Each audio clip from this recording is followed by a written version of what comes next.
समय सार मंडल विधान मेरे हाथ में है। मुझे एक बात की बहुत बहुत प्रसन्नता है कि जब हमने महाविद्यालय खोला था और उसमें जो विद्यार्थी पढ़ने के लिए आए थे तो मेरी भावना थी कि वो सब विद्यार्थी उनका सारा जीवन इस तत्व ज्ञान के प्रचार प्रसार में समर्पित हो। तो मैं देख रहा हूँ कि हमारे पहले बैच में 13 विद्यार्थी शामिल हुए थे। उन्हें हम 13 पंथी कहा करते थे क्योंकि टोडरमल जी 13 पंथी थे।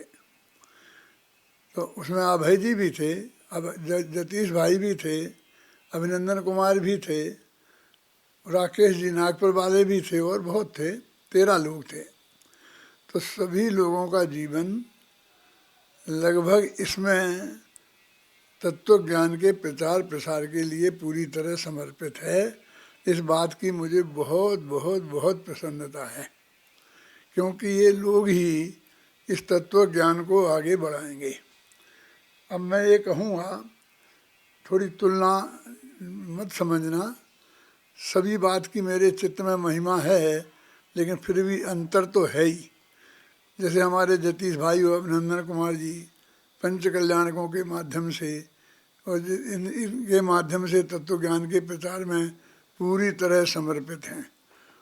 उसका भी बहुत बड़ा योगदान है, लेकिन उससे ज़्यादा महत्व उन लोगों का है कि जो तत्व ज्ञान को लेखनी के माध्यम से और वाणी के माध्यम से जो प्रचार करते हैं, जिनने अपना जीवन इसके लिए समर्पित कर रखा है, उनका उनसे कुछ थोड़ा ज़्यादा ही है क्योंकि सीधी वाणी को पहुंचाते हैं।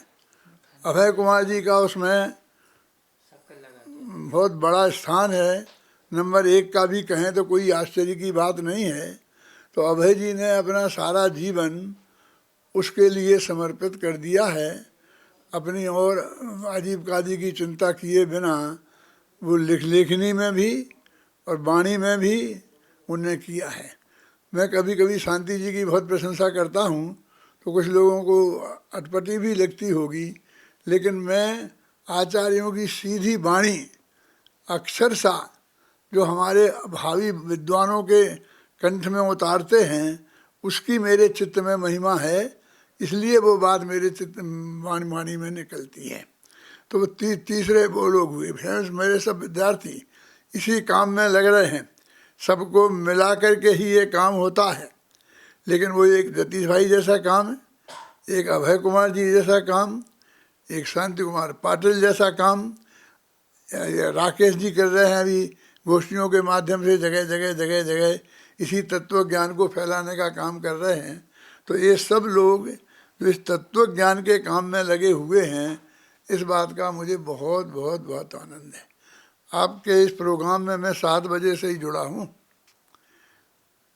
जब पूजन में आपने विनय पाठ शुरू किया था, उसकी पहली पंक्ति भी मैंने सुनी है।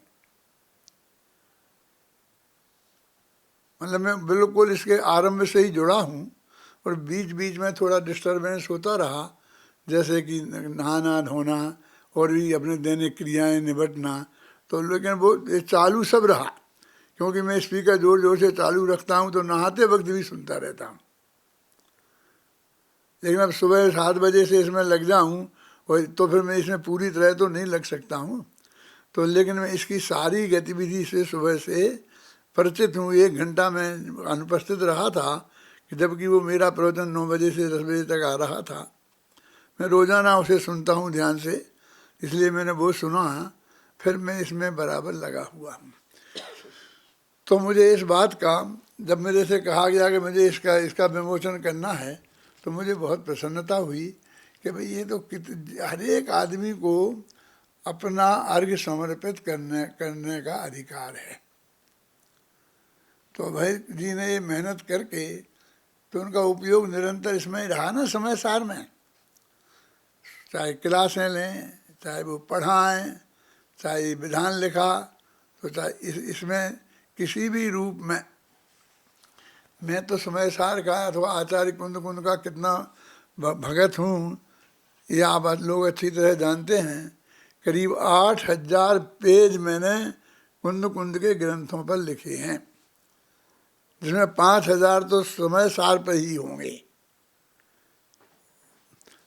ये विधानों के रूप में, अनुशीलन के रूप में, फिर ये समय सार के रूप में।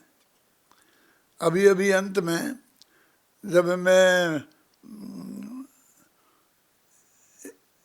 ज़्यादा ही कुछ बीमार हो गया था और जाने की तैयारी में था, तो मैंने ये दोहा शतक, रोला शतक लिखे। तो रोला शतक में पूरा समय सार का सार है, पहली गाथा से लेकर के। तो वो प्रतिज्ञा ही है, एकत्व विभक्त आत्मा। समय सार में कहा है ना, तम ए यत्त बेहत्तम दाए जम अपनो सुबरेन। मैं उस एकत्व विभक्त आत्मा को अपने वैभव से समझाऊंगा। ये रोला शतक भी यहाँ से ही शुरू होता है। तो इस समय सार में वातावरण बन जाए 1 वर्ष तक, मेरा भी उसमें हर तरह से योगदान है। हमारा वो एक विद्यार्थी का ना संजय, वही बड़ा मलहरा का, वही द्रोणगिरी के आसपास का ही है। वो इसमें लगा रहता है, बहुत मेहनत करके मेरे पास आता है किसी भी काम के लिए। मैं कहना बेटा करो। ये तत्व ज्ञान के प्रचार प्रसार में जो लोग अपने जीवन को समर्पित किए हुए हैं, जो सुनील है अपना राजकोट में, ऐसे सब वीर सागर है, जो इसके लिए जो समर्पित हैं, वो मेरे चित्त को बहुत आह्लादित करते हैं। मेरे को जीवन दान इससे मिलता है। इसमें शांति से मेरा जीवन जो बीत रहा है और इसी में जा रहा है, मुझे इस बात की बहुत प्रसन्नता है कि उसमें मेरे विद्यार्थियों का भी बहुत बड़ा योगदान है। तो अभय जी ने ये विधान लिखा, उसको मैं समाज से समर्पण करता हूँ। और अभी कल ही जब मैंने एक समय सार कलश विधान लिखा है, वो तो इसी में से थोड़ा करा कर किया है। और वो सागर वालों ने लिखाया है मेरे से ज़बरदस्ती। ये सागर वाले हैं ना, हमारे राकेश के बहनों जी, क्या नाम है, अरुण मोदी। वो पीछे पड़ गए कि दादा हम ये करना चाहते हैं, आप तैयार कर दीजिए।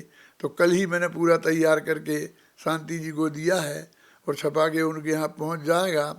तो मोटानी का फ़ोन आया कि हम समय सार के 3 विधान करना चाहते थे।